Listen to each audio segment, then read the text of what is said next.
Sebentar, coba share screen.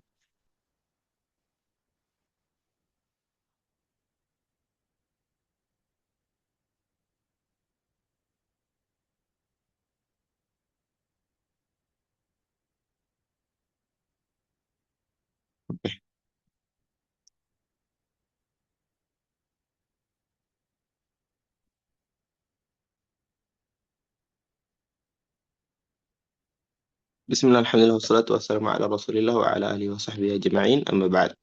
Eh, kita tunggu sebentar lagi, ada beberapa yang belum hadir, Ana rasa. Masya Allah, udah ada Set Rasika. Set Rasika, gimana kabar antum, Set? Alhamdulillah sehat, sehat. Ya Allah. Masya Allah.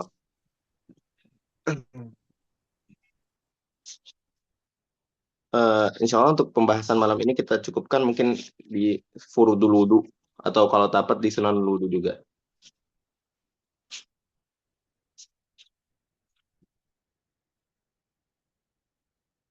Muqaddimah dan furudul wudu.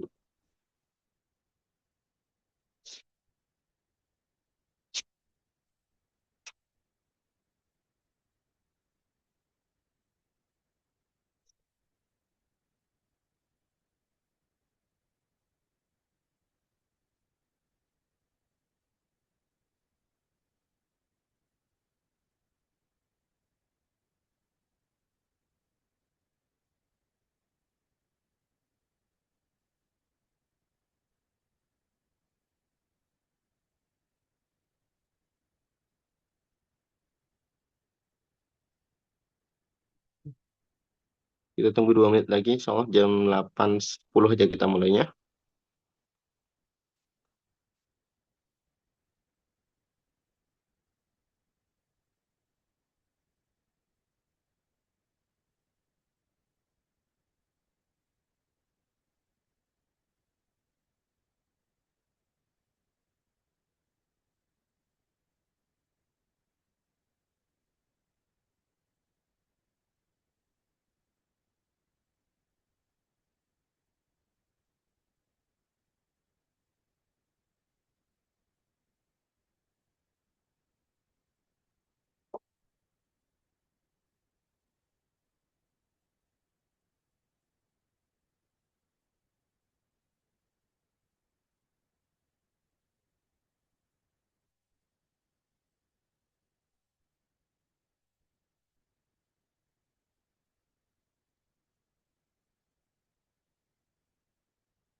Bismillah.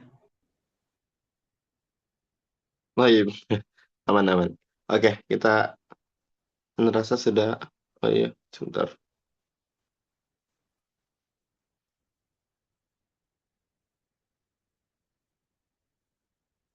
Hmm,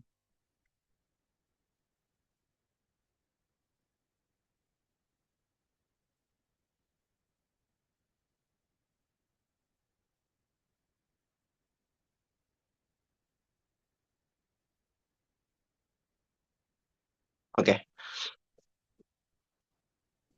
Alhamdulillah, wassalatu wassalamu ala rasulillah wa ala alihi wa sahbihi ajma'in. Eh, Ahlan Ikhwan, izin Anda perkenalkan diri dulu mungkin bagi yang belum tahu dan insya Allah beberapa dari antum semua udah kenal Ana ya.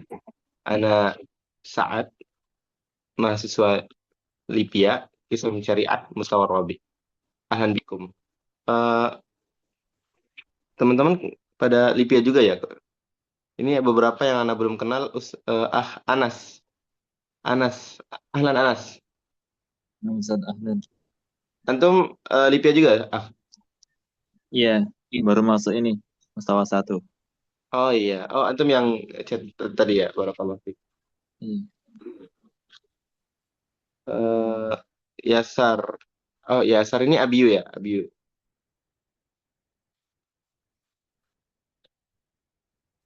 Iya Bang. Oke, siap. Eh, jadi ya pertama ini oke. Ini insya Allah menjadi majelis kita sama-sama belajar, muzakarah bersama, dan kita akan mulai dengan kitab Mukhtasar Latif. Kitab ini, matan ini adalah matan yang sesuai namanya Mukhtasar, yang yang ditulis oleh Imam Abdullah ibn Abdurrahman Bafadl atau Balhaj Bafadl. Beliau salah satu ulama yang lahir di Tarim di tahun 580 Hijriah dan wafat di tahun 850 ya, 850 bukan 580, afwan. Sebentar.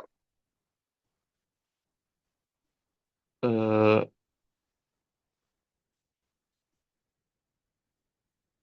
Beliau lahir di tahun 850 Hijriah yang kemudian wafat di tahun 918. Ya.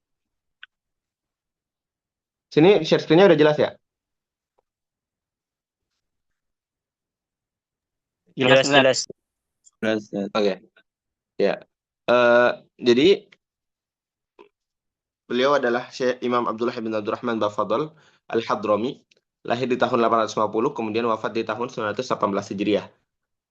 Salah satu guru beliau yang terkenal itu adalah Abdullah ibn Ahmad Bamahromah, yang terkenal dikatakan bahwa Imam Abdullah ibn Ahmad Bamahromah itu afqah min Ibn Hajar al-Haytami. Mungkin, oh ya, sebelumnya mungkin beberapa dari antum pertama kali belajar fikih mazhab, eh, dan Anda mungkin tidak sempat untuk menjelaskan kenapa kita harus belajar fikih mazhab dan lain-lainnya.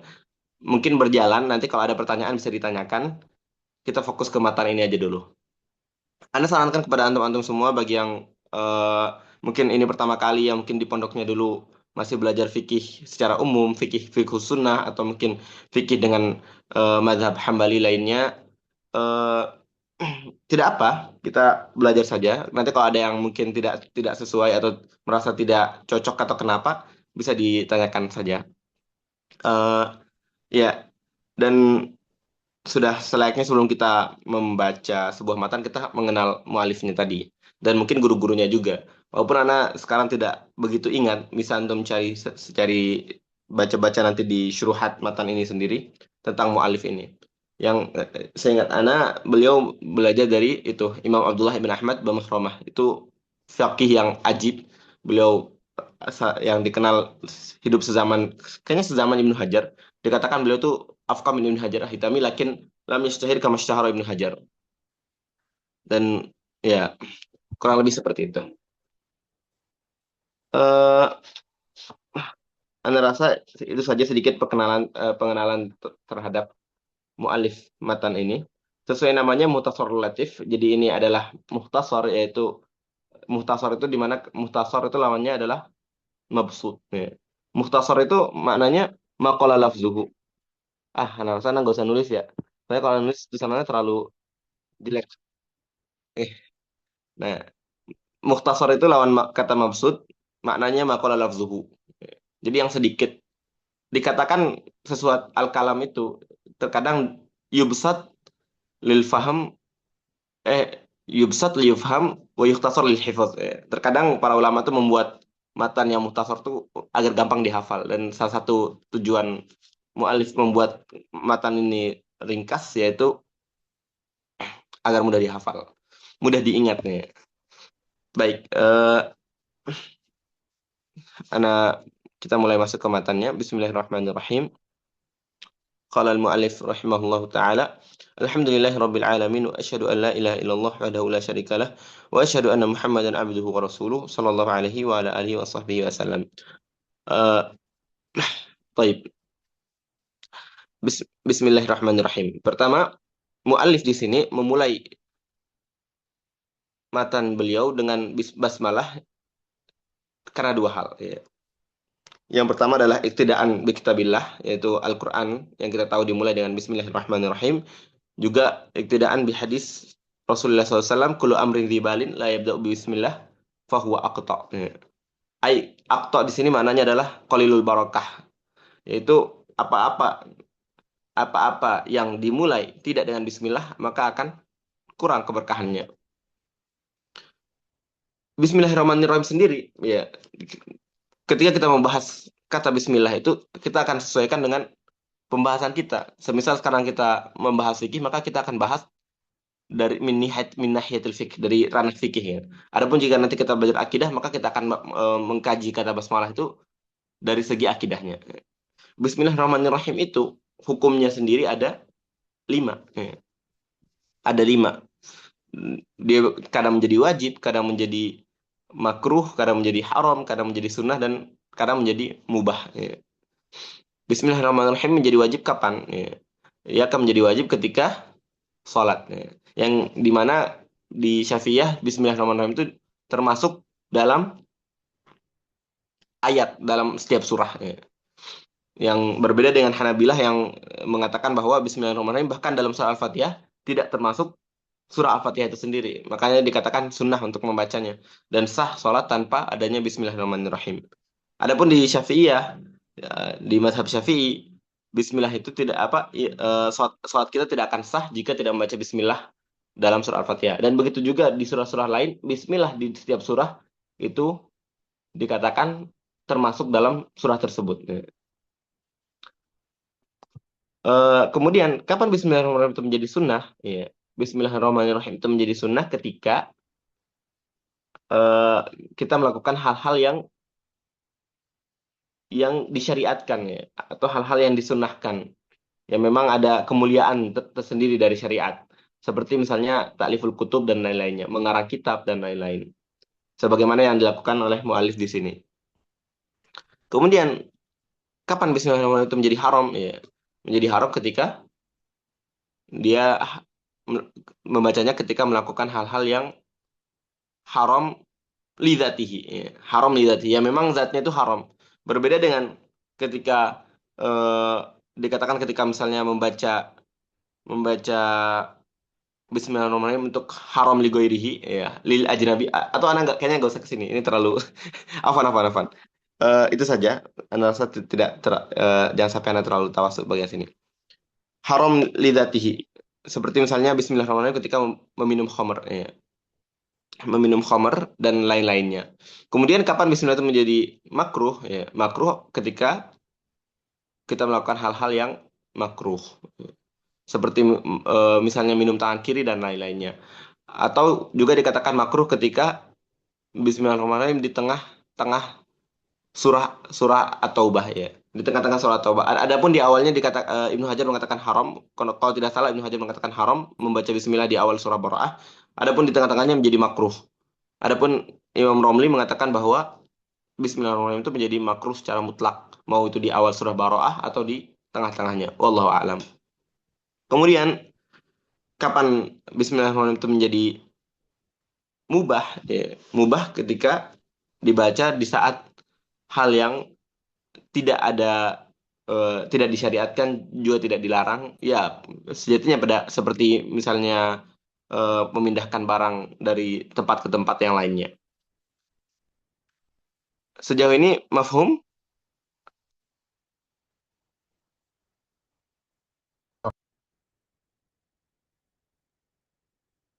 Tes.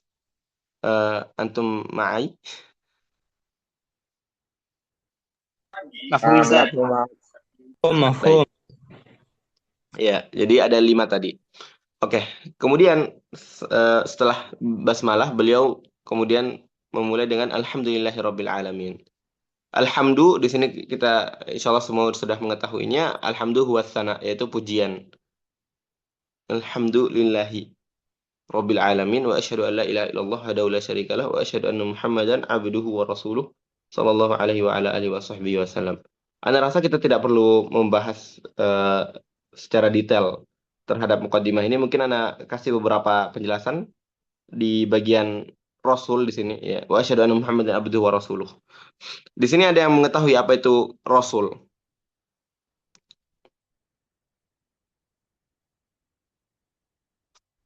Tidak. Oke, baik. Rasul itu dikatakan insanun, ya, manusia. Jadi Rasul bukanlah malaikat, bukan juga Tuhan. Insanun hurun, ya, dan mereka tuh pasti orang yang dari kalangan merdeka, maka tidak ada seorang Rasul yang dari kalangan budak. Insanun hurun zakarun, dan mereka pastinya laki-laki. Jadi tidak pernah ada dan tidak akan ada Rasul yang berkelamin wanita. Insanun hurun zakarun salimun an munfaritobain. Mereka tuh tidak memiliki cacat bawaan lahir, ya. Jadi semua rasul itu lahir dalam keadaan yang sempurna, ya. Maksudnya bukan sempurna, ya kurang lebih sempurna. Maksudnya tidak ada cacat bawaan. Beda halnya dengan semisal Nabi Ayub alaihissalam yang beliau terkena sakit, tapi itu bukan sakit yang datang dari lahir. Itu berupa ujian di tengah-tengah kehidupan beliau. Eh, wa andina ati abin wa salimun andina ati abin wa khana umin, dan mereka itu pasti lahir dari bukan dari ayah yang terhina atau bukan juga ibu yang hina. Jadi mereka lahir dari nasab yang begitu yang mulia. Begitulah yang ada pada Rasul kita Shallallahu Alaihi Wasallam dan juga Rasul-Rasul sebelumnya. Eh, auha ilahi auha ilahi asyar walam wa umira bitablighihi, ya. Dan eh, dan mereka itu diwahyukan padanya syariat dan diperintahkan untuk menyampaikannya. Nah, itulah Rasul. Adapun Nabi sama juga halnya yang kita sebutkan tadi, mereka tuh manusia dan dari orang merdeka, laki-laki dan lainnya, kecuali bedanya adalah mereka tidak diperintahkan untuk menyampaikan. Lam yu'mar bitabligh syar. Jadi mereka tuh tidak diperintahkan untuk menyampaikan syariat. Walaupun mereka mendapatkan wahyu juga, tapi tidak diperintahkan untuk menyampaikan syariat. Jadi itulah beda antara Rasul dan Nabi. Wallahu a'lam. Sallallahu alaihi. Di sini ada kata sallallahu, ya. Ada as-salah, ya. As-salah. As-salah itu maknanya secara bahasa, salah itu doa. As-salah itu buat doa. Adapun dikatakan di kitab-kitab fikih bahwa as-salah itu memiliki beberapa makna. In kana minallahi farahmatun. Jikalau itu datangnya dari Allah, maka sallallahu, jika Allah bersalawat, ya, Allah bersalawat kepada nabinya, maka dikatakan itu memberikan rahmat. Wa in kana minal malaikati fastighfar. Dan jika itu dari malaikat, di beberapa hadis bahwa malaikat bersalawat kepada orang-orang yang diam di masjid, ya, itu dikatakan memintakan ampun untuk orang-orang itu. Adapun jika itu datangnya dari adami, dari manusia, fatadarru wa doa, itu bentuk tunduk dan doa. Secara umum sholat artinya doa. Adapun jika dilihat dari sumbernya, maka kita katakan tiga tadi. Alaihi wa ala alihi. Di sini ada kata alihi, ya. Yakni yang dimaksud adalah ali Nabi Shallallahu Alaihi Wasallam. Ali Nabi Shallallahu Alaihi Wasallam. Dan al yang dikatakan keluarga Nabi Shallallahu Alaihi Wasallam itu adalah semua keturunan Bani Hashim dan Bani Muttalib. Ya. Jadi ada Nabi Muhammad SAW yang kemudian punya ayah Abdullah dan kakeknya Abdul Muttalib, yang kemudian ada bapak dari kakeknya beliau yaitu Hashim. Ya. Dan Hashim punya saudara Muttalib, ya. Dan punya Naufal dan Abdi Syams kalau tidak salah berempat. Nah, semua keturunan Hashim itu dianggap Ahlul Bait. Juga yang keturunan dari Bani Muttalib. Nah, seperti itu yang ada di mazhab kita, mazhab Syafi'i. Jadi ketika disebutkan Al Muhammad SAW, yang dimaksudkan adalah semua keturunan Bani Muttalib dan Bani Hashim dan Bani Muttalib. Ya. Itu karena ada beberapa hadis yang mengatakan hal seperti itu. Wasahbihi. Adapun sahabat di sini, yang dimaksud sahabat Rasul Sallallahu Alaihi Wasallam yaitu malakian Nabi Sallallahu Alaihi Wasallam mu'minan bihi wa mata alal Islam wa mata alal Islam walau takhallalat riddah. Jadi yang dimaksud sahabat Nabi Sallallahu Alaihi Wasallam adalah mereka yang bertemu dengan Nabi Sallallahu Alaihi Wasallam dalam keadaan beriman, ya, dalam keadaan beriman, ya, ketika Nabi hidup, dan meninggal dalam Islam, ya. Wa mata ala Islam walau takhallalat riddah. Walaupun mereka sempat eh, riddah, sempat murtad di tengah-tengah hidupnya. Eh, sebagaimana yang kita kenal radhiyallahu anhu Tulaiha ya, sahabat Nabi yang sempat murtad kemudian kembali lagi Islam, maka beliau tetap dikatakan sahabat radhiyallahu anhu. Wa sahbihi wasallam. Ya, adapun assalam di sini adalah al-aman. Dikatakan bahwa salawat tanpa salam itu oh ya, itu kayaknya tidak usah dibahas di sini. Afwan. قال رحمه الله تعالى فهذا مختصر فيما لا بد لكل مسلم من معرفته أو معرفة مثله من فروض الطهارة والصلاة وغيرهما فيجب تعلمه وتعليمه مما يحتاج إليه من الرجال والنساء والصغار والكبار والعبيد والأحرار. طيب. Di sini beliau mengatakan fahadha mukhtasar. Ya, tadi kita sudah sempat bahas bahwa mukhtasar itu apa? Maqalla lafzuhu. Jadi apa-apa yang lafaznya itu disedikitkan. Fima la budda likulli muslimin min ma'rifatihi. Dari apa-apa yang setiap muslim itu wajib untuk mengetahuinya. Kita tahu bahwa tafaqquh fid din atau mempelajari agama itu terbagi menjadi dua. Ya. Menjadi tiga. Ada yang membaginya menjadi tiga. Ada yang fardu ain. Ya. Dan itu yang beliau ini akan membahasnya di matan mukhtasar ini. Adalah ilmu-ilmu yang dikatakan fardu ain. Apa ilmu itu dikatakan fardu ain? Ilmu itu dikatakan fardu ain. Yang dikatakan fardu ain adalah ma tatawaqqafu ilaihi sihatul ibadah wal muamalah wal munakahah. Ya. Jadi apa-apa yang kalau bukan dengannya ibadah itu nggak sah. Ya. Seperti misalnya ilmu sholat, ilmu tentang sholat, tentang toharoh. Ya. Yang kalau kita tidak tahu kita akan nggak ibadah kita yang wajib tidak akan sah. Gitu. Begitu juga dengan muamalah karena seseorang tidak akan lepas dengan muamalah. Ya. Muamalah yang mulai dari yang baik yang sehari-hari. Kita kan setiap hari belanja ke pasar gitu. Walaupun nanti ada beberapa rincian di mana kita mengambil kaul yang lebih ringan karena di Syafi'i agak ketat bagian muamalah dan lain-lainnya. Juga dengan munakahah. Jika pengen nikah maka harus belajar tentang munakahah itu. Jika tidak ya tidak perlu. Itu yang tadi fardu ain ya, ma tatawaqqafu ilaihi sihatul ibadah. Adapun yang fardu kifayah ya ilmu yang lebih dari hal tersebut. Kemudian ada juga yang menambahkan yang sunnah ya. Yang sunnah jadi ada batasannya. Yang fardu kifayah itu ila darajatil fatwa, yang sampai darajatil fatwa. Kemudian yang sunnah itu ila darajatil ijtihad ya. Jadi dikatakan untuk sampai ke mujtahid mutlak nanti insya Allah kita bahas di lain waktu kalau kita bisa belajar usul fikih nanti ada darajah-darajah mujtahidnya. Dan ada yang hukumnya itu fardu kifayah yang tetap dalam dunia ini harus ada yang sampai titik itu. Kalau tidak ada yang sampai titik itu gimana? Berdosa satu dunia berdosa jika tidak ada yang sampai di titik itu. Harus ada yang menjadi mufti. Harus ada yang menjadi mufti di antara umat Nabi Muhammad SAW di setiap zamannya. Adapun untuk menjadi mujtahid mutlak dikatakan itu hal yang sunnah dan bahkan sudah tidak memungkinkan untuk ada seseorang seperti itu sebagaimana dikatakan Imam Nawawi rahimahullahu taala. Jadi fima la budda likulli muslimin min ma'rifatihi au ma'rifati mithlihi. Jadi beliau mengatakan di sini bahwa beliau membuat muhtasar ini itu isinya itu apa-apa yang setiap muslim itu harus tahu. Berarti yang fardu ain, yang fardu ain. Au ma'rifati mithlihi. Jadi beliau tidak mengharuskan belajar matan ini. Bisa juga antum belajar matan yang lain yang seperti ini. Ada banyak semisal Risalah Jami'ah atau mungkin Safinatun Najah dan lain-lainnya. Matan-matan ringan. Min furudit taharati wassalati wa ghairihima. Min furudit taharati wassalati wa ghairihima. Beliau katakan bahwa di dalam kitab ini nanti ada dari furud taharah, kemudian ada salat dan selainnya. Fajibu ta'allumuhu wa ta'limuhu mimman yahtaju ilaihi minar rijali wan nisa'i was-shighari wal kibari wal 'abidi wal ahrar. Dan apa yang di dalam muhtasar ini itu wajib. Beliau katakan wajib. Berarti ini yang fardu ain.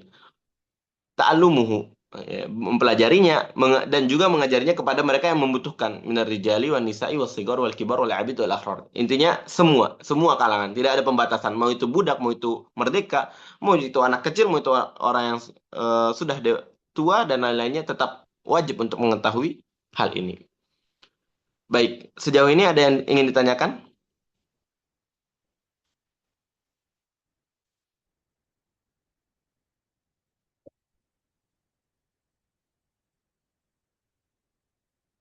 Anda rasa jelas ya? Jelas ya.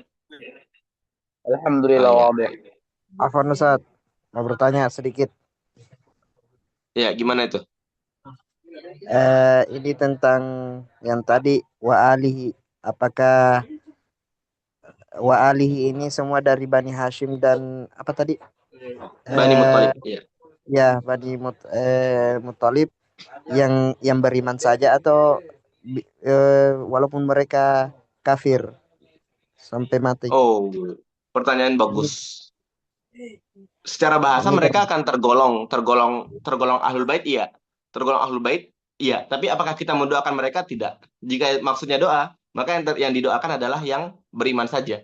Karena pertama ya, kalau nanti antum baca yang Anda pernah baca di salah satu madkhal ya.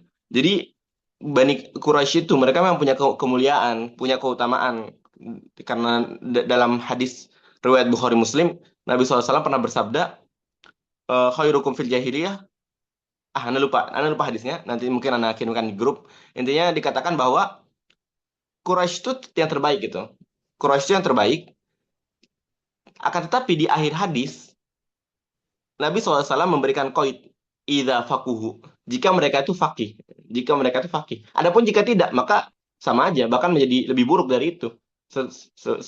Seperti misalnya Abu Lahab. Ya, Abu Lahab. Apakah kita kemudian katakan beliau itu ahlul bait dan kita bersolat kepadanya? Tentu tidak. Berdosa kita sholat kepada Abu Lahab. Ya. Jadi pertanyaannya jazakumullah khairan katsira. Jadi yang dimaksudkan yang kita bersolat kepadanya di sini adalah semua ahlul bait. Ya, ahlul bait dikatakan dia ahlul bait, iya benar. Allah alam, apakah boleh, Anda belum tahu, nanti Anda coba cari apakah boleh mengatakan ahlul bait, apakah boleh mengatakan mereka itu ahlul bait atau dihapuskan, Anda nggak tahu. Intinya tarahum kepada mereka jelas nggak boleh, tapi apakah boleh dikatakan ahlul bait, Allah alam, Anda belum pernah dapat ibarah tentang itu. Intinya kita tidak kita doakan. Syukran, jazakallah khair. Iya, ada lagi yang ingin ditanyakan di sini? Mau tanya Ustaz. Fadal. Jadi kan arti yang sholawat, as-sholah itu kan ada, kalau dari Allah itu artinya rahmat. Kalau dari Rahmat, ya. malaikat itu artinya minta ampun. Iya. Kalau yang artinya doa itu dari siapa Ustaz? Adami, dari manusia. Oh, dari manusia. Oh iya.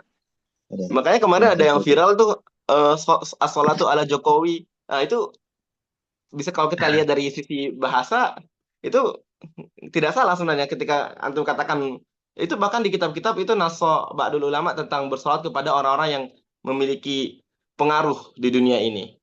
Apalagi beliau mantan presiden, doakan saja. Cuman sunahnya mulai suatu dari untuk Nabi dulu, kemudian dan seterusnya. Wallahu a'lam. Ada lagi yang ingin ditanyakan?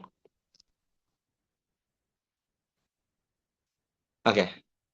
Anda rasa cukup ya? Kita masuk ke bab pertama, babut taharah. Bismillah, babut taharah ya. Pertama kita kenali dulu apa itu taharah ya. At-taharah secara bahasa an-nadhafatu wal khulusu au al-khulusu minal adnas awil aqdar ya. Jadi at-taharah itu an-nadhafah atau bisa dikatakan al-khulus minal adnas atau aqdar. Adnas itu aqdar, yaitu sesuatu yang kotor. Mau itu taharah hissiyah seperti misalnya membersihkan kotoran dari badan, ataupun yang maknawiyah seperti menyucikan hati ya. Itu secara bahasa intinya taharah itu suci, kita katakan maknanya adalah suci, atau dalam bahasa Arab yang dikatakan dengan nadhafah, yaitu bersih. Adapun secara syar'an toharoh itu adalah raful hadas wa izatun najas. Ya. Raful hadas itu izatun najas, Raful hadas wa izatun najas. Itulah toharoh. Baik itu mengangkat hadas ya. Nanti kita akan bahas apa itu hadas di pembahasan ma insya Allah. Kita akan bahas lebih detail tentang hadas itu di pembahasan ma. Wa izatun najas ya. Dan menghilangkan najis. Itu juga nanti mungkin kita akan bahas di bab ma lebih jelasnya. Kenapa beliau memulai dengan babu toharoh? Ya, dikatakan yang Anda pernah baca dan yang dikatakan syekh kita biasanya karena tidak sah salat itu kecuali dengan wudu. Sebagaimana yang ada pada hadis. La yaqbalullahu sholata ahadikum idza ahdasa hatta yatawaddo ya. Wallahu a'lam, lupa hadisnya di Bulughul Maram kalau salah ada. Intinya maknanya kurang lebih seperti itu. Tidak sah salat kecuali dengan wudu. Itulah kenapa beliau memulai dengan wudu. Ya. Dan toharoh ya. Ketika kita belajar toharoh kita harus kenal dulu. Ada namanya maqasidut toharoh dan wasailut toharoh. Maqasidut toharoh ya. Apa itu maqasidut toharoh? Entah kenapa biasanya para masyayikh tidak menjelaskan apa itu maqasidut toharoh. Cuman kalau salah satu ustadz anak ketika menjelaskan maqasidut toharoh, beliau memanakannya dengan macam-macam toharoh. Walaupun sebenarnya tidak cocok diterjemahkan. Itu juga masalah ketika menerjemahkan itu agak susah. Intinya ada maqasidut toharoh. Bisa juga kita katakan maqasid toharoh itu tujuan ya. Secara bahasa, secara umum maqasid tujuan. Tapi ketika kita katakan tujuan bersuci, kurang masuk juga gitu. Cuman ketika anak baca lagi, anak rasa kenapa maqasid, kenapa dipilih kata maqasid? Karena apa-apa yang menjadi maksud pasti memiliki wasilah untuk sampai ke sana. Karena nanti ada wasailut toharoh. Itulah mungkin kenapa dikatakan maqasidut toharoh. Wallahu a'lam. Nah, maqasid toharoh itu apa? Maqasid toharoh itu ada 4. Ini mungkin bisa antum catat. Maqasid toharoh itu ada 4. Yang pertama wudu, ya itu yang nanti akan kita bahas. Kemudian ada gusel, ya atau yang biasa kita istilahi dengan mandi wajib atau mandi besar. Kemudian ada tayamum. Dan yang keempat adalah dibag, ya dibag. Ini bagian tentang menyucikan kulit hewan nanti. Nanti kita bahas pada babnya. Wudu, insya Allah ini yang kita akan bahas. Setelah itu nanti kita akan bahas gusel dan tayamum dan nanti. Yang terakhir apa? Dibag, ad-dibagu. Itu maknanya samak, menyamak, membersihkan kotoran dari kulit hewan mayit. Ya, syukran. Oke, ad-dibagu. Dan setiap maqasid ini, namanya maksud pasti punya wasilah untuk sampai ke tujuan tersebut ya. Antum bermaksud pergi ke stasiun KRL Pasar Minggu, antum punya wasilah, ima itu dabab kah, motor kah, atau apakah untuk bisa sampai ke maksud yang antum inginkan gitu. Nah, 4 maqasid ini punya wasilahnya sendiri. Wudu, wasilahnya apa? Air, ya. Dan itu akan kita bahas nanti di babnya karena ada tafsilan, tidak semua air bisa digunakan untuk wudu ya. Dan itu akan kita bahas nanti pada babnya. Kemudian adapun yang kedua gusel, ya gusel wasilahnya juga sama, yaitu air. Kemudian ada yang ketiga tayamum. Nah, tayamum apa itu? Apa itu? Sebentar, ada yang harus Anda cek. Apakah Anda salah di sini?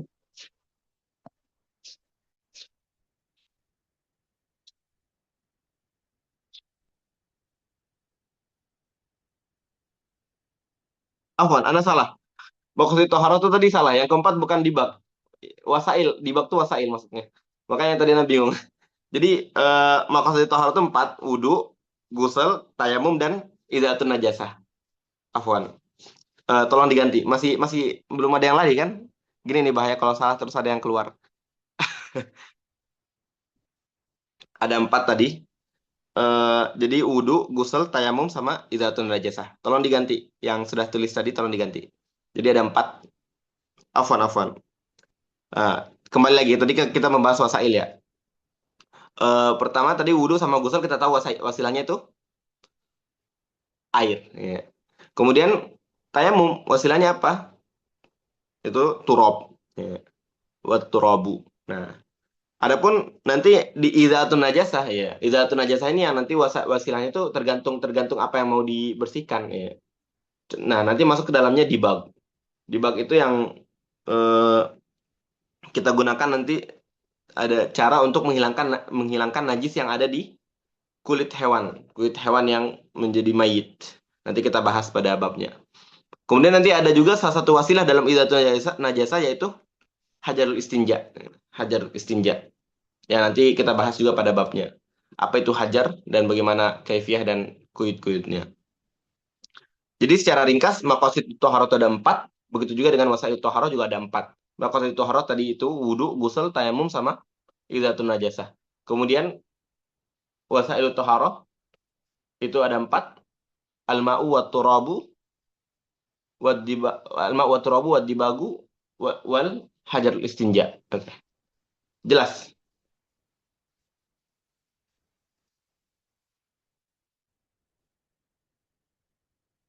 Sudah dicatat semua ya? Oh, yang Sudah. al-ma'u. Wasail ya? Wasail toharoh itu al-ma'u wa turabu wa dibagu wa hajarul istinja.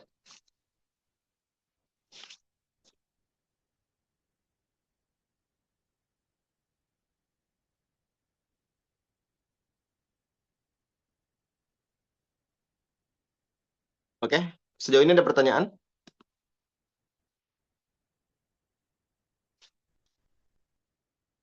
Baik. Kita masuk ke bab furudul wudu. Furudul wudu sittatu asya. Furud itu maknanya bisa dikatakan wajib, bisa dikatakan rukun. Atau secara syar'an ma aujabahu syari ala wajil ilzam. Apa-apa yang diwajibkan atau ma amaro bi syari ala wajil ilzam. Apa-apa yang diperintahkan oleh syariat dengan perintah yang wajib. Ini yang wajib. Atau ya kurang lebih seperti itu. Eh Furudul wudu'i sittatu asya. Ada 4 yang bentukannya gerakan dan 2 yang maknawi. Adapun 4 empat empat empat yang gerakan ini itu disebutkan dalam surah Al-Maidah yang kita tahu di ayat wudhu itu. Kemudian adapun yang dua sisanya an-niyah wa tartib itu dalam hadis Nabi SAW. An-niyah itu dalilnya yang insya Allah semua dari kita sudah hafal, innamal a'malu binniyat. Adapun eh, tertib itu dalam hadis Rasulullah SAW bersabda, ibda'u bima bada Allahu bihi. Mulai dari dengan apa yang Allah perintahkan.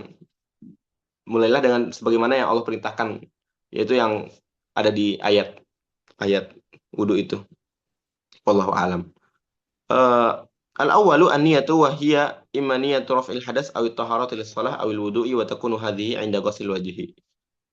An-niyah. Ya. Ketika membahas niat, beberapa ulama itu membaginya menjadi tujuh bahasan. Ya.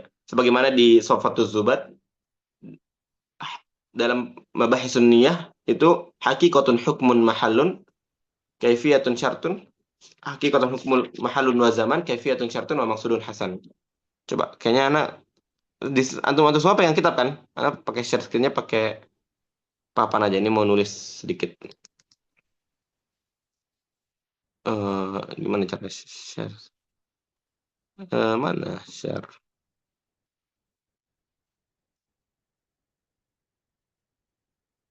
Oke.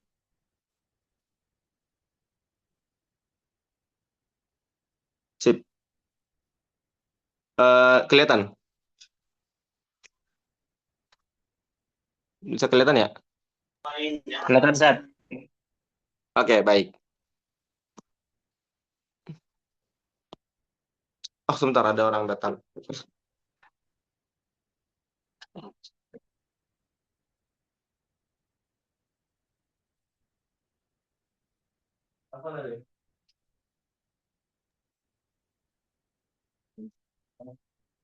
Baik. Eh, Jadi membahas sunniyah itu menjadi 7.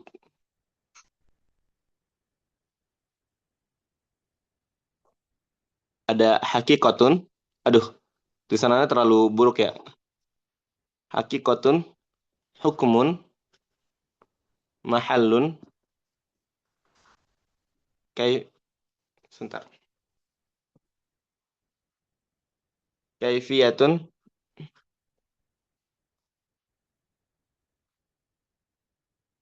syartun, hukmun mahallun. Kelewat satu. Mana dia? Hilang. Oh ini. Lah, lah, lah, lah. Mahallun. Kau ulang lagi. Mana penghapus di sini nih? Penghapus. Oh ini. Oke, sip. Syartun yang bisa nggak gerak apa? Maksudun. Zaman ketinggalan dari di atas harusnya. Oke. Kelihatan. Hakikatun hukmun mahallun kaifiyatun syartun maksud zaman. Sini kelihatan ya? Kelihatan. Ikhwan? Oke. Jadi kita akan bahas satu-satu mabahis sunniyah di sini. Pertama hakikatun. Apa itu hakikoh niyah? Makna niat itu apa sih? Niat secara bahasa itu mutlakul qasad. Ya. Jadi makna secara bahasa niyah itu mutlakul qasad. Jadi intinya qasad aja gitu. Bermaksud untuk melakukan sesuatu itulah niat. Adapun syara'an niat itu tidak dikatakan niat kecuali muqtarinan bi fi'il. Qasdus syai'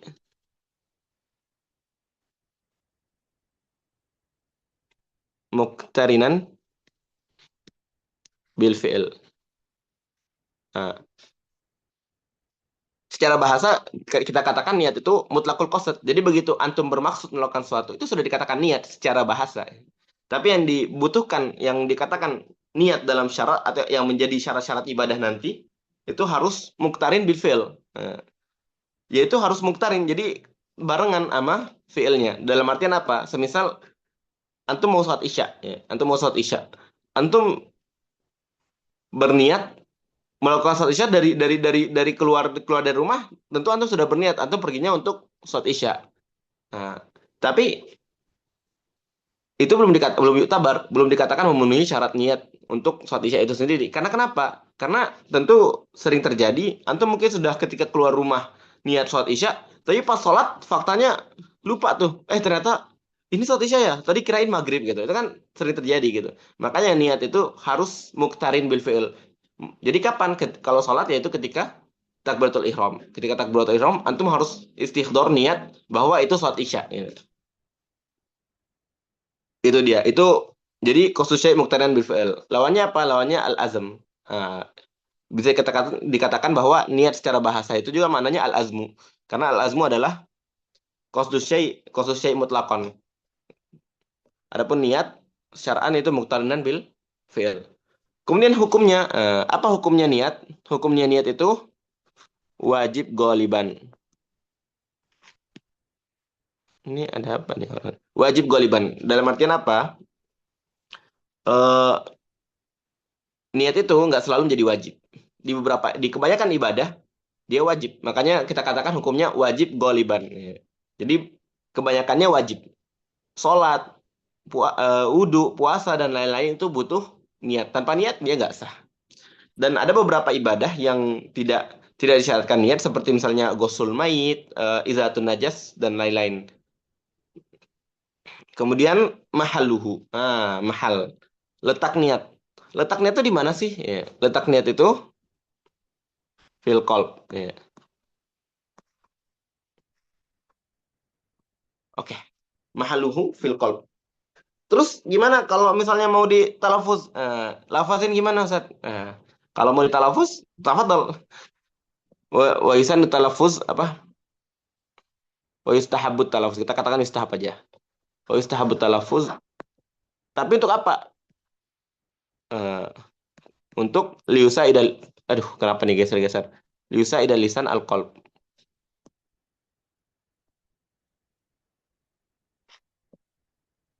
Al-qalb. Ini kebaca nggak? Semoga kebaca ya. Jadi apakah apakah talafuz biniyat itu sebuah hal yang disunahkan dengan sendirinya? Enggak. Jadi sebenarnya talafuz biniyat itu disunahkan untuk membantu untuk agar lisan itu membantu hati ketika ketika berniat sesuatu. Jadi jika tidak membantu maka tidak perlu karena memang tidak disyariatkan. Contohnya untuk mereka yang biasa tawassus ya. Jadi suka suka was-was ketika misalnya sholat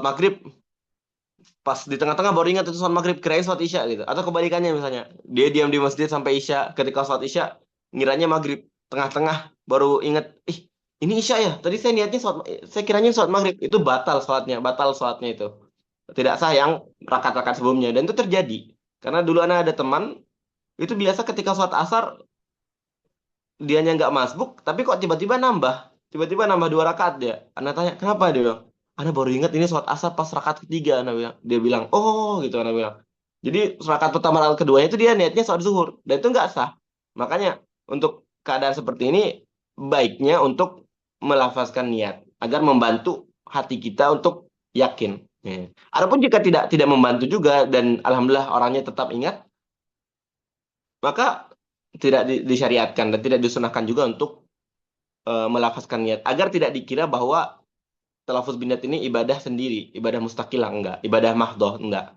Jadi talafuz biniyat ini memang hanya untuk agar lisan dan lisan al-qalb. Adapun dalil katakanlah di kitab Bayan Ta'rif ana baca itu di salah satu syariat niat mentalafuz niat itu ada ketika haji ya. Ketika Nabi haji, Nabi melafazkan niat itu. Dan kemudian para ulama mengambil bahwa sunnahnya itu bitaklil untuk taklilnya itu adalah untuk membantu hati kita gitu. Walaupun salah satu faedah yang kemarin dapat dari Syekh Abdurrahman Ad-Dashishi hafizahullah, beliau mengatakan bahwa jikalau bisa dibuat antum itu yakin tanpa talafuz maka itu lebih baik. Mungkin dengan cara yang lain gitu agar lebih khusyuk ketika sholat dan lain-lainnya itu lebih baik tanpa perlu talafuz. Wallahu a'lam. Kemudian kaifiahnya. Kaifiah. Apa kaifiah? Kemudian kok hilang. Bagaimana kaifiah niat? Bagaimana kita berniat? Kaifiahnya yakhtalif bi khilafil manwi. Akan berbeda-beda di setiap bab. Talif bi khilafil manwi. Dan itu akan kita bahas di setiap babnya nanti insyaallah. Antum niat wudu berbeda dengan niat ketika sholat. Antum niat ketika puasa berbeda dengan niat ketika zakat dan lain-lainnya. Syaratun, syaratnya itu ada katakanlah 4. Sebentar. Mana penghapusnya? Hapus semua.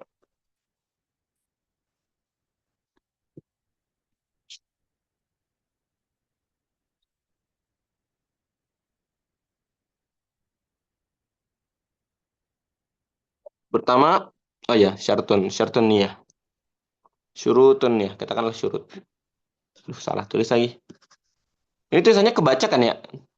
Isyat aja lah. Syurutun niyah. Oke. Syurutun niyah itu Baca, Ustaz. 4. Oke. Bagus tulisannya. Mahdud Ibnu Taimiyah kurang lebih. Syurutun niyah pertama tuh Islamul manwi. Oke, Islamul manwi. Maka tidak sah niat orang kafir ya. Islamul manwi. Salah, Islamun nawi. Ditegur dong kalau salah. Karena nyesatin antum kan gak lucu nih. Islamun nawi. Oke. Jadi yang berniat harus Islam. Kemudian yang kedua apa? At-tamyiz. At-tamyiz. Nah, apa itu tamyiz? Tamyiz itu ketika dikatakan tamyiz itu ketika seseorang tuh bisa yaqul wahdahu wa yashrabu wahdahu wa yastanji wahdahu. Apalagi? Iya, kurang lebih itu aja. Jadi seseorang dikatakan tamyiz itu ketika dia bisa makan sendiri, minum sendiri, cebok sendiri. Atau juga di tarif lain, ayyafhamal khitab wa yuruddul jawab. Ketika seseorang itu sudah bisa memahami khitab, baik itu perintah atau lainnya, dan dia bisa membalas gitu. Dan apakah tamyiz itu disyaratkan usia 7 tahun? Tidak. Al-mutamad tamyiz itu berbeda dengan syarat 7 tahun itu tidaklah termasuk tamyiz. Jadi tamyiz tidak ada syarat untuk menjadi tamyiz itu tidak harus 7 tahun. Jadi usia 5 tahun bisa tamyiz bisa. Kalau dia udah eh, bisa makan sendiri, minum sendiri, cebok sendiri, udah tamyiz. Nggak perlu nunggu 7 tahun, udah tamyiz dia. Wallahu a'lam. Adapun nanti masalah 7 tahun itu masalah diperintahkan sholat, itu 7 tahun itu berbeda. Itu kan apa? Di hadis muru auladakum bisolah bisa bain. Perintahkanlah anakmu untuk sholat ketika 7 tahun. Tapi apakah ketika mujarab 7 tahun? Enggak. 7 tahun iza mayaza. Kalau dikasih fatut saja dikatakan jika dia sudah tamyiz. Karena bisa juga orang tuh sudah 7 tahun tapi dia nggak tamyiz. Bisa. Jadi hal yang berbeda, 7 tahun beda, tamyiz juga beda gitu. Nggak talazum ya. Walaupun dikatakan kebanyakan orang tuh ketika 7 tahun sudah nyampe di had tamyiz. Dan beberapa yang belum tamyiz di usia itu adalah amrun nadir. Wa qaulun nadir la yuhkam. Oke. Itu tadi tamyiz. Kemudian yang ketiga, al ilmu bil manwi. Al ilmu bil manwi. Oke. Maksudnya apa? Yaitu ketika kita berniat sesuatu, kita harus tahu dulu sesuatu itu apa. Antum niat sholat, antum nggak tahu sholat itu kayak gimana, apa gunanya gitu. Antum niat mau makan, tapi nggak tahu cara makannya, kagak ada gunanya. Niat tanpa ada hal setelah yang diniatkan tidak jadi niat karena tidak muqtarinan bil fi'il. Itu bisa dikatakan azam bisa. Adapun niat harus ilmu bil manwi qabla niyah. Jadi ilmu bil manwi. Kemudian yang keempat apa?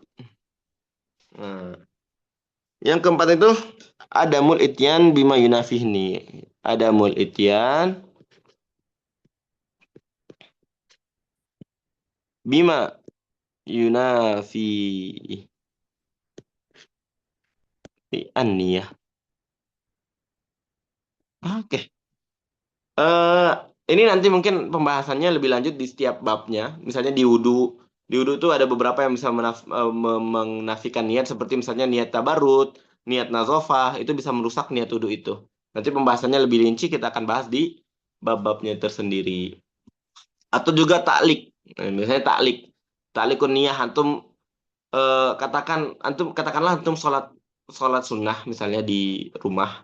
Kemudian antum katakan jika ada orang datang, jika ada orang mengetuk pintu, maka saya batalkan sholat saya. Maka ketika bimujarot ada yang ketok pintu, batal sholatnya. Batal sholatnya. Walaupun dia nggak membatalkan, udah batal. Karena niatnya nggak sah ketika itu. Karena adanya munafi. Itu dia syurutun niyah kurang lebih. Ada 4, ada juga yang kadang yang menambahkan menjadi 5, al-jazmu. Cuman ana rasa al-jazmu itu masuk ke adamul munafi. Wallahu a'lam. Ana rasa 4 ini udah cukup untuk menjadi syurutun niyah. Oke. Kita sudah bahas tadi hakikatul hukmun mahalun kaifiyatun syartun maksud. Oke, sekarang kita bahas maksud. Maksud dunia. Oke. Agar lebih paham apa itu niat, kita harus tahu dulu nih. Ngapain sih sebenarnya niat itu? Iya. Maksud dunia, ya. Kenapa kita harus berniat? Itu ada 2. Gunanya niat itu ada 2. Yang pertama, tamyiz. Tamyizul ibadah anil adah. Anil adah. Di sana nih miring gitu ya. Emang orangnya miring-miring gitu sebenarnya. Tamyizul ibadah anil adah ya. Jadi untuk membedakan antara ibadah sama adah ya. Contoh apa ya contoh yang cocok? Apa contoh yang cocok buat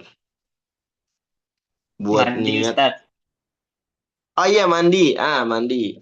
Nah, antum bisa aja mandi buat bersihin badan tuh, yang biasa sering lakukan aglab ya. Aglab ya. Kita tidak katakan semua, karena kadang di kuliah ada yang nggak mandi, ada. Cuman aglabnya insya Allah tulab ma'hadil ulum sebelum ke kampus mandi dulu ya. Apakah mandi sebelum ke kampus itu sunnah?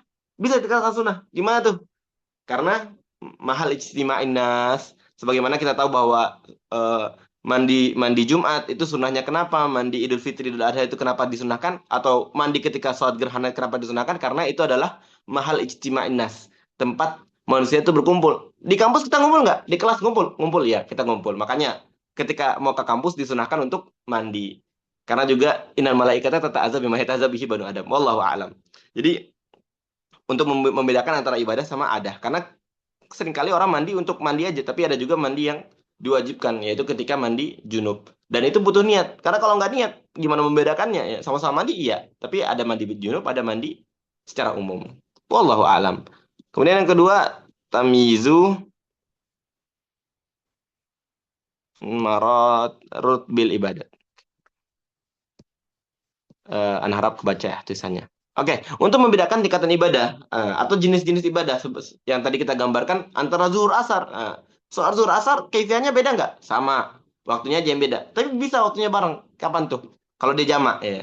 Kalau dia jamak tahir, jamak takdim, waktunya bareng tuh. Gimana cara bedainnya? Niat. Makanya niat tuh di situ ketika misalnya dia takut untuk ketukar atau talabus dengan yang lainnya, maka disunahkan di saat itu untuk talafuz. Contoh juga 2 rakaat sebelum subuh sama 2 rakaat sholat subuh.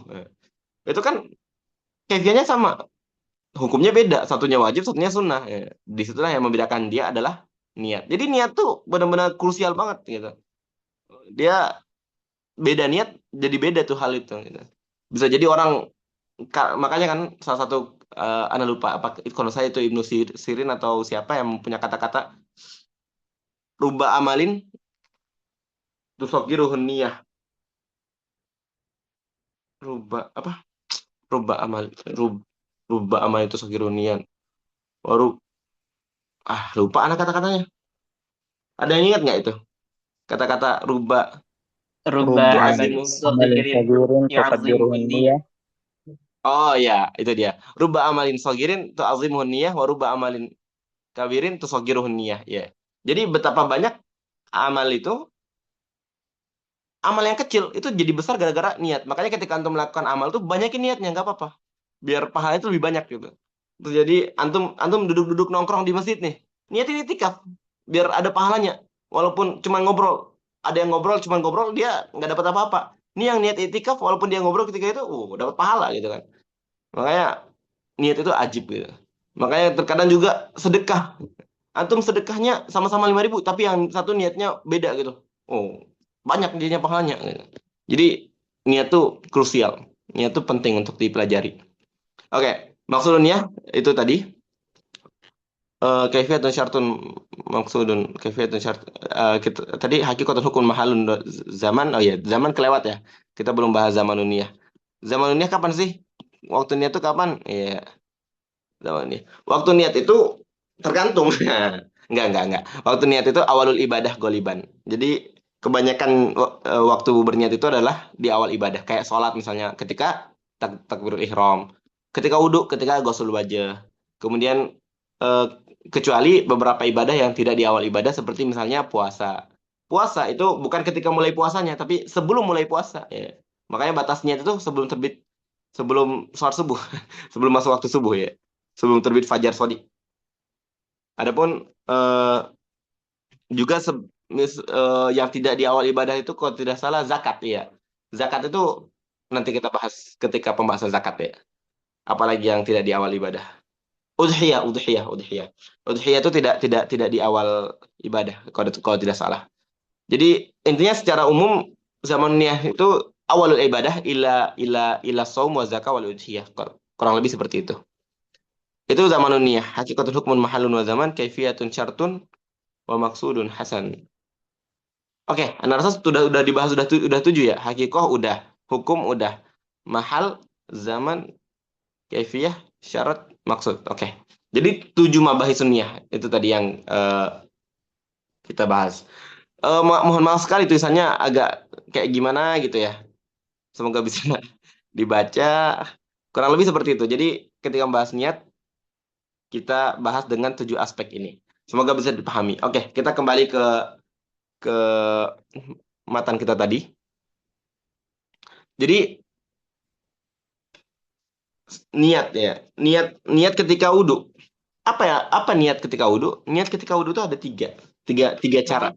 Pertama, sebagaimana yang disebutkan mu'alif tadi, mana kitab kitab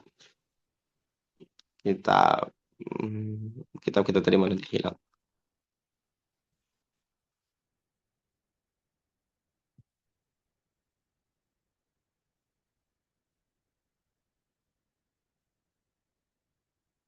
Oh, ini. An-niyatu wa hiya imma niyatu raf'il hadas aw at-taharatil shalah aw al-wudu. Wa takunu hadhihi inda ghuslil wajhi. Jadi di sini beliau katakan ada tiga. Yang pertama niyatu raf'il hadas, yang tentu di sini al-hadas di sini maksudnya adalah hadas asgor, karena hadas akbar tidak bisa diangkat dengan wudhu. Hadas akbar diangkat dengan mandi. Ya. Nanti kita akan bahas lebih lanjut hadas di bab ma. Dan itu penting banget. Katakanlah bahwa yang paling penting pembahasan di toharoh ini salah satunya adalah pembahasan ma dan hadas. Ya. Cuman nanti kita bahas di bab ma. Imaniyatu rafil hadas atau toharotil sholah. Ya. Toharotil sholah ini apakah harus toharotil sholah? Enggak. Ini bisa kita katakan niyatu istibahati muftakirin ilal wudu. Jadi niat agar kita bisa melakukan sesuatu yang wajib untuk wudhu. Contohnya selain niat untuk sholat, niat untuk tawaf, niat untuk mashul mushaf, itu kan apa-apa yang mewajibkan untuk wudhu. Jadi niat rafil hadas au niyatu istibahati muftakirin ilal wudu. Awil wudu. Awil wudu. Cuman di sini ada pembahasan lebih lanjut tentang niat yang hanya murni wudu. Kalau dia berniat untuk wudu yang wajib atau ada ufardil wudu, misalnya untuk itu maka sah wudunya. Adapun ketika dia cuma niat saya wudu aja gitu, sah wudunya. Cuman dikatakan khilaful aula. Lebih baik tidak seperti itu karena khilaf ijzaiha. Karena ada ulama yang tidak membolehkan hal itu. Jadi baiknya niat rafil paling apa nih antara dua yang tadi, niat rafil hadas atau istibahati mayaftakiru gimana sih kata-kata yang pas istibahatu muftakirin ilal wudu, kayaknya gitu ya, kurang lebih gitu. Jadi intinya niat apa-apa yang membutuhkan wudu, niat muftakirin ilal wudu. Iya, istibahatu muftakirin ilal wudu. Jadi bisa itu masuk mushaf atau tawaf, sholat dan lain-lain. Kemudian yang awil wudu. Cuman mutamat itu sah, wudunya sah, cuman khilaful aula. Wa takunu hadhihi inda ghuslil wajhi. Jadi sebagaimana yang kita katakan tadi bahwa niat itu kan muqtarin bil fi'il. Jadi harus dengan awal ibadah itu sendiri gitu. Jadi ketika ghusl wajhi dia cukup mulai niat itu di situ. Adapun apakah nanti harus istidamah sampai akhir? Nanti ada pembahasan lebih lanjut dan rasa bukan mahalnya di sini untuk membahas. Nanti ada namanya niat hukman dan zukron. Apakah kalau misalnya dia nanti cuma niat muka kemudian sisanya autopilot sampai kaki, sah? Selama tidak ada munafi di tengah-tengahnya. Jadi ya itu tadi tentang niat. Apalagi yang kita perlu bahas di bagian niat ini? Saya rasa cukup, tidak usah terlalu tawasuk karena pembahasan kita itu muhtasor yang dimana tidak ada mutamsil wal istidlal. Kita mungkin tidak banyak masalah dalil tidak terlalu kita bahas, kemudian tidak juga memberikan contoh yang terlalu jauh. Cuman jika ada pertanyaan silakan, tidak apa-apa, tanyakan aja. Oke, itu fardhu wudu yang pertama. Kemudian yang kedua, ghuslul wajhi jami'ihi sya'ran wa basharan illa batinal lihyatil katifati wal 'aridainil katifain. Ghuslul wajhi, ya. Ghuslul wajhi itu apa sih ya? Cuci muka. Ghuslul wajhi itu cuci muka. Batasnya muka itu dari mana? Kalau yang atasnya itu min madabiti sya'ri goliban, ya. Dari tempat tumbuh rambut yang pada umumnya ya yang banyak. Karena nanti ada yang botak tuh. Gimana kalau dia botak? Nggak ada nih rambutnya sampai atas pun kagak ada. Atau isinya solong ya, mohon maaf. Itu maka nggak perlu dicuci sampai kepala-kepalanya. Jadi cukup sampai tumbuh rambut yang kebanyakan orang gitu. Kemudian bawahnya sampai mana? Ila asfalizakan, sampai bawah dagu.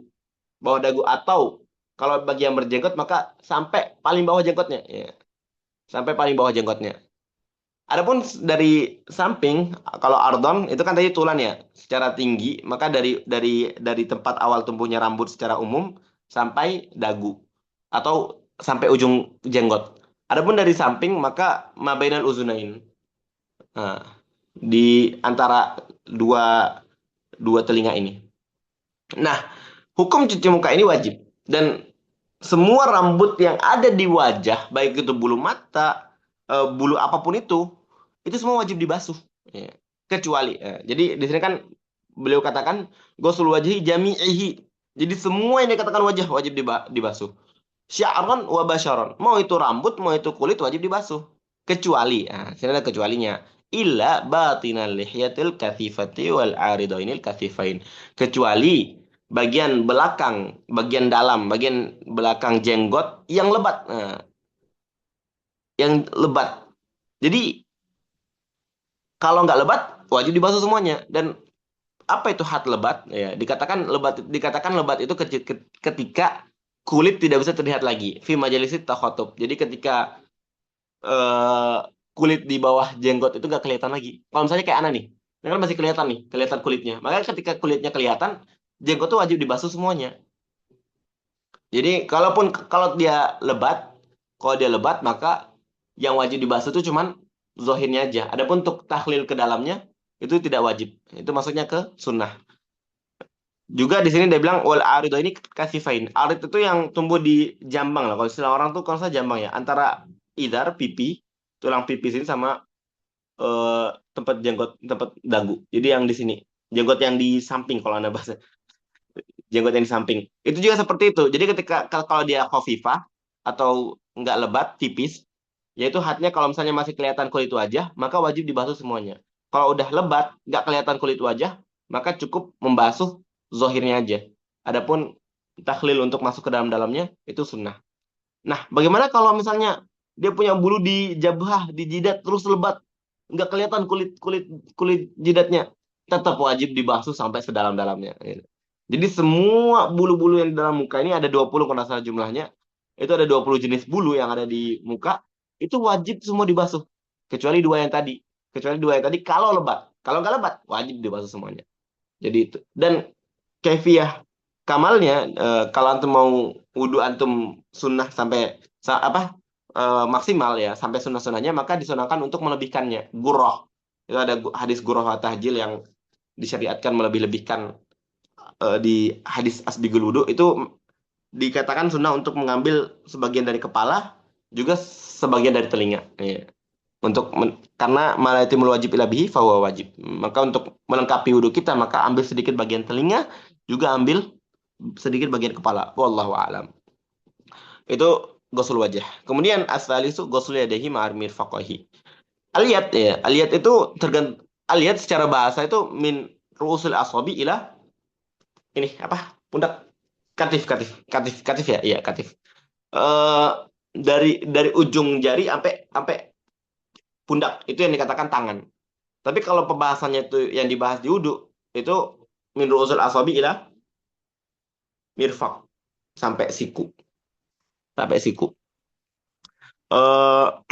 kalau dalam pencurian ya hadus sarikoh yang dikatakan niat itu sampai kuain ku itu yang pergelangan tangan sini ada tulang sini, nah ini kok apa yang setelah ibham mayali ibham, setelah ibham itu ini kok yang dipotong kalau antum mencuri kalau antum kalau dia mencuri. Oke. Jadi kalau untuk wudu sampai mirfak, kamalnya sampai mana, lebihin sampai adud, sampai setelah mirfak, jadi dilebihin sedikit karena tadi hadis gurah tahjil sampai sini tahjil sampai adud. Oke. Lanjut. Ar-rabi mashu syai'in min basyaratir ra'si aw sya'rihi. Oke.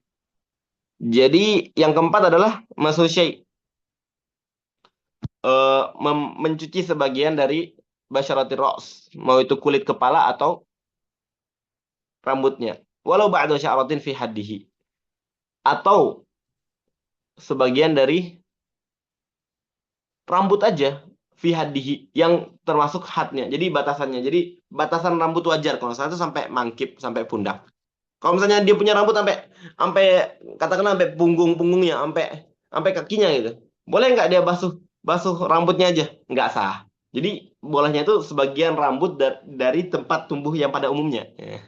Anggap di kepala gitu. Sek, itu udah sah. Apakah boleh diganti sama gosol? Boleh. Dan dikatakan la karohata.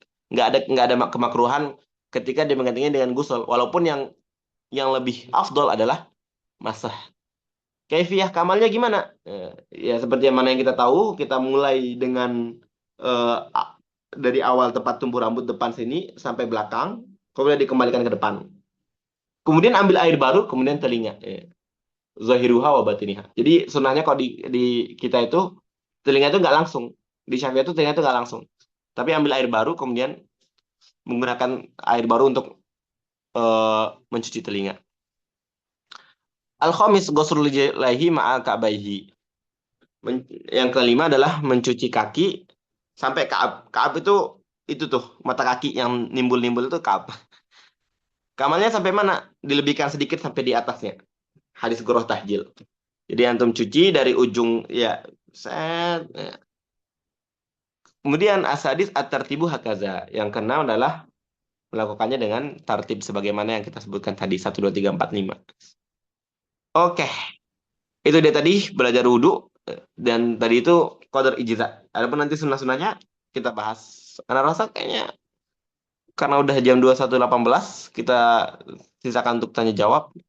Untuk sunnah mungkin kita bahas di pertemuan selanjutnya. Tadi anak niatnya sama sunnah juga, cuman sepertinya cukup sampai wajib dulu. Sudah mepet untuk kita bahas sunnah. Mungkin ada yang bertanya?